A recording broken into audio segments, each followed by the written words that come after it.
Hello. Today I want to share with you an amazing sequence I saw recently, and the moves in that sequence are so absurd, but at the same time there's nothing one can do about it. It is this sequence in this Joseki. So black extends to space. Yesterday I made a post about this Hane and why it's not being played anymore. You can check it out if you're interested. This. So regarding this M extension, I think this is the one modern Joseki that has the most variations, most big variations. So let me mark the moves I know. So first of all, the bump here, and this kind of peep, this kind of attachment. So I've seen this Cosmic skill, though I'm not sure if it's good. I think it's a mistake. I've also seen this attachment, so this attachment. And the sequence I'm going to show you is this one. A touch below. And then the Hane and clamp. So in order to understand this weak sequence, we need to go back a bit. Yeah, I found this move on WeiQi in this video, so I take no liability of what I'm saying from this point on. So first of all, you need to know that this Hane is a move white would like to play, but unfortunately it does not work, because black has this counter Hane. So if white plays this cut and ladder, then the result is very bad for, should I say, pink rather than black, because today is a special day, so KGS makes the black stones pink. So also this Atari is no good, because now white does not have a move. Like white can go down, but it's not a good result. And white also has this Tesuji to go down in a smoother way, but in the end white has some problems of how to defend the cutting point. If white plays here, and we can see that white's group is not very strong. So that's why this is very bad for white.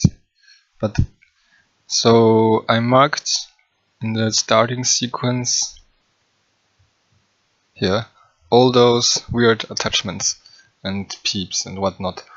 So most of them are aiming at making this Hane work, or a better move than the Hane.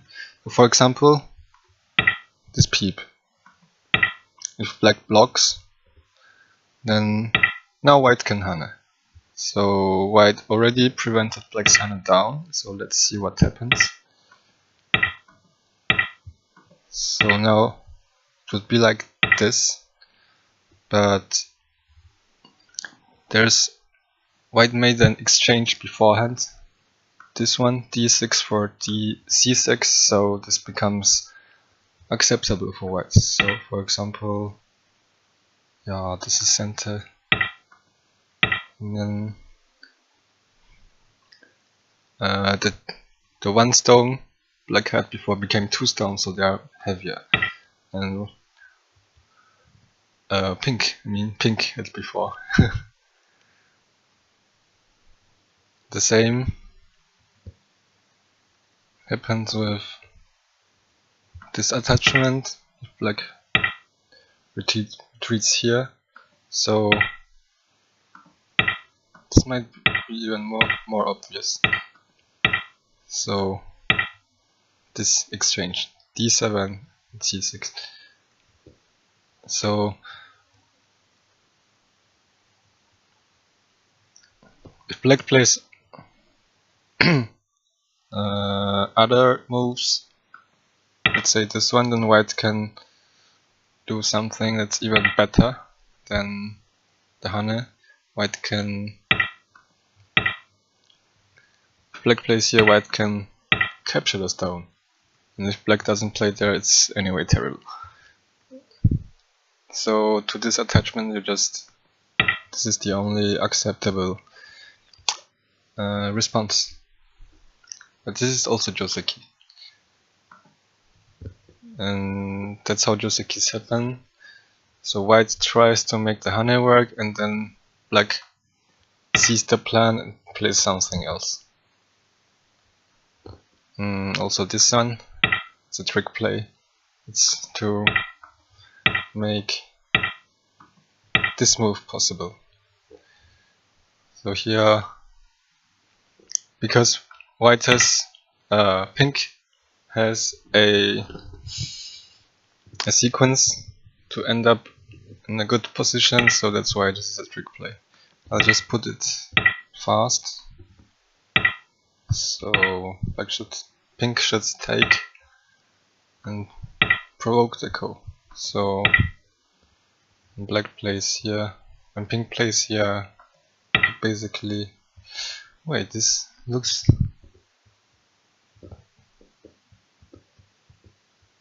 worse for white than I thought.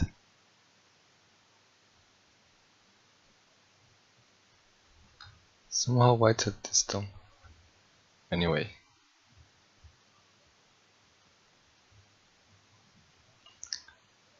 What I want to show this time is this attachment. So let's see, pink has 4 ways to respond. The 2 extensions, the 2 Hanes. So let's first look at the extension. So if pink plays here, then pink gets tricked, because this is a very familiar sequence. This is the 3rd time I think I put it on the board with different exchanges, and this stone, b7, might even be better than if it was here. Oops. Here or here, because the next move is Hane at the head. So that way pink gets tricked. And if pink extends on this side, then this is very similar to the other attachment. When pink extends there, the cornerstone is going to die. Like this. So pink can try to descend and extend liberties, but white can also extend liberties. So if pink extends, pink gets captured. And if pink defends the corner, then this is also very bad, because the corner is not even alive. White can Hane here later.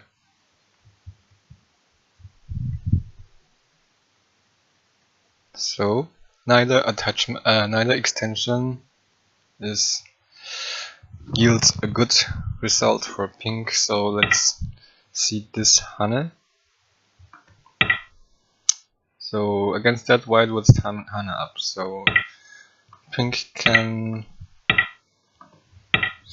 take a stone like this, but in the end, pink's corner became white's corner. So also on the outside is not an iron wall. It's just some stones and some cutting points. So that's according to the guy on WTTV, this guy. This is bad for pink.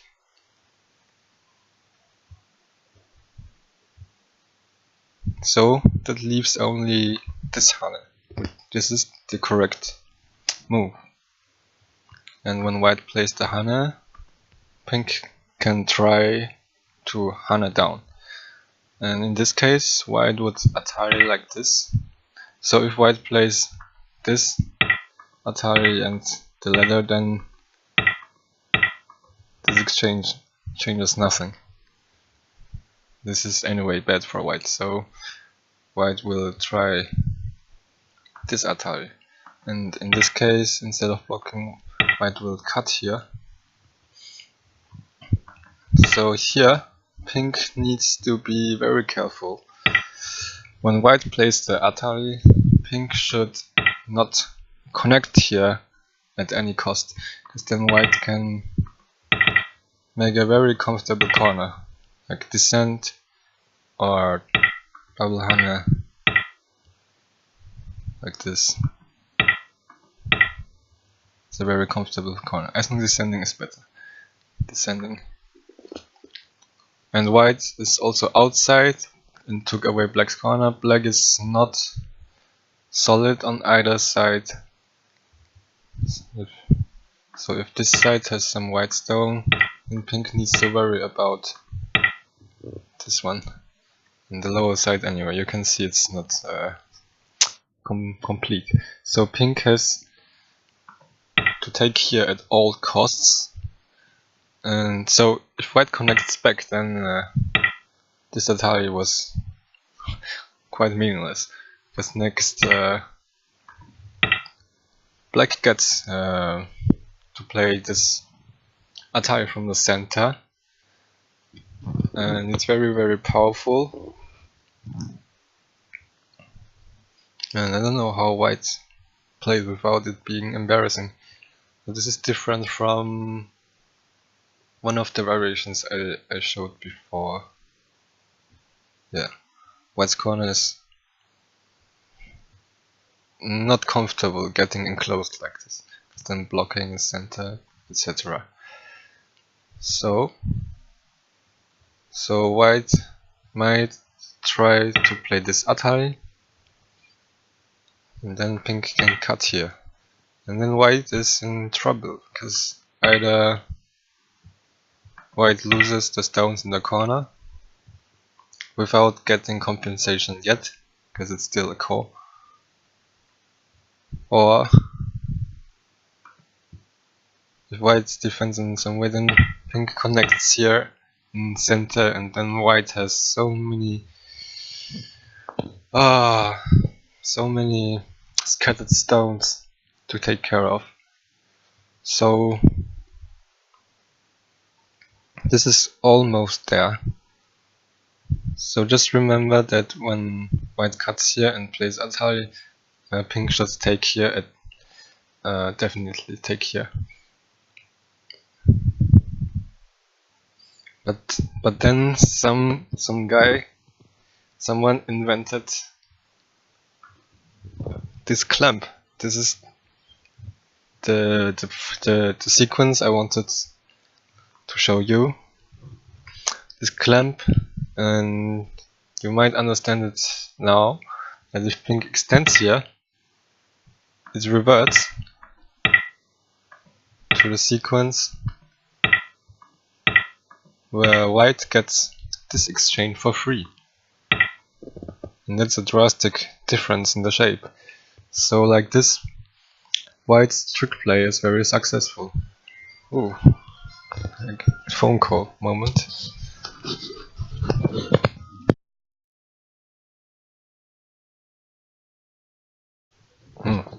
Where was I? So I don't know who invented this one, this clamp. This one is very hard to deal with. So if pink extends here, then we can see it reverts to the shape that was satisfactory for white. So pink cannot do that. So let's see what happens if pink tries this one, that connection. In this case, white would Atari and block here. So if pink tries to capture the corner, white gets this move. So this is also a tricked variation where white gets a better move on the left side. So what should pink do? And ignoring this entirely doesn't seem very feasible either. So the WGTV guy said that this would be about even, but I think it's good for white, because in my last post about Tevari I mentioned, where is it? In my last post about Tevari I mentioned that you can compare almost every Joseki with this one. So up to here it's the same amount of moves, so white gets the extension next. So here, if white wants to play next, white can also extend. But first of all, white already gets the option to not extend, and also the Ponoki looks so much better than these 3 stones. Whereas black's territory does not increase significantly, like by just a few points. I think it was 3 or 4 points. So I think, though the WGTV guy said this is even, I think pink is tricked in this shape. But in any case, an even result is not what pink should aim for, because white played this weird combination. So what should pink do? The solution is to retreat here. It's very surprising, because in this shape we said that this is the punishment for white's move. In this shape, if pink retreats here, then it's very comfortable for white to occupy the corner like this. But this exchange sneaked in, changes so much in this corner, it's unbelievable. So first of all, white became locally dead. So if white tries to make life like this,